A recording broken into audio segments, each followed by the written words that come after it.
Pagbasa mula sa ikalawang sulat ni Apostol San Pablo kay Timoteo. Iniwan na ako ni Demas dahil sa pagkahumaling niya sa sanlibutan. Pumunta siya sa Tesalonica. Si Crescente naman ay nagpunta sa Galacia at si Tito sa Dalmacia. Si Lucas na lamang ang kasama ko rito.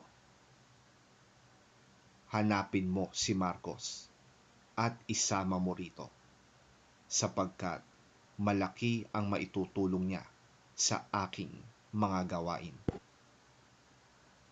Pinapunta ko sa Efeso si Tikiko. Pagpunta mo rito, dalhin mo ang aking damit na iniwan ko sa Troas, sa bahay ni Carpo. Dalhin mo rin ang mga aklat ko, lalo na yung mga gawa sa balat. Napakasama ng ginawa sa akin ni Alejandrong Panday. Ang Panginoon ang magpaparusa sa kanya ayon sa kanyang ginawa. Mag-ingat ka sa kanya, sapagkat tutol na tutol siya sa ipinapangaral natin. Sa unang pagharap ko sa hukuman ay walang sumama sa akin. Pinabayaan nila akong mag-isa. Patawarin nawa sila ng Diyos. Ngunit sinamahan ako ng Panginoon at binigyan ng lakas upang makapangaral ng lubusan sa lahat ng hentil.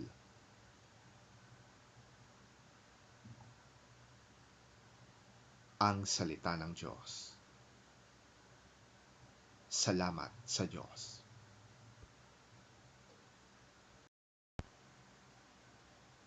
Ang mabuting balita ng Panginoon ayon kay San Lucas.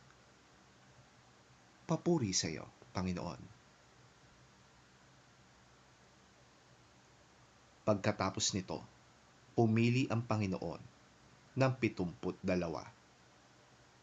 Sila ay isinugo niya ng dala-dalawa sa bawat bayan at pook na pupuntahan niya. Sinabi niya sa kanila, napakarami ng aanihin, ngunit kakaunti ang mga mag-aani. Idalangin ninyo sa may-ari ng aanihin na magpadala siya ng mga mag-aani.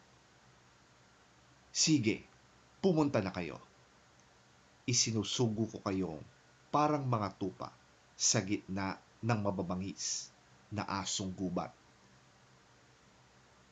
Huwag kayong magdala ng lalagyan ng pera, bag o sandalyas. Huwag na kayong makikipagbatian kanino man sa daan.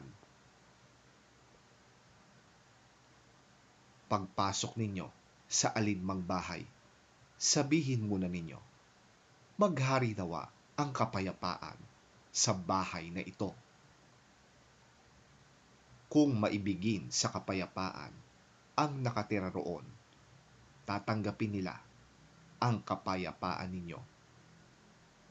Ngunit kung hindi, babalik sa inyo ang inyong kapayapaan. Makituloy kayo sa bahay na yan at huwag kayong magpapalipat-lipat ng tinutuluyan. Kainin ninyo at inumin ang anumang ihain sa inyo, sapagkat ang manggagawa ay may karapatang tumanggap ng sweldo. Kapag tinanggap kayo sa alinmang bayan, kainin ninyo ang anumang ihain sa inyo. Pagalingin ninyo ang mga may sakit at sabihin sa mga taga roon, malapit na kayong pagharian ng Diyos.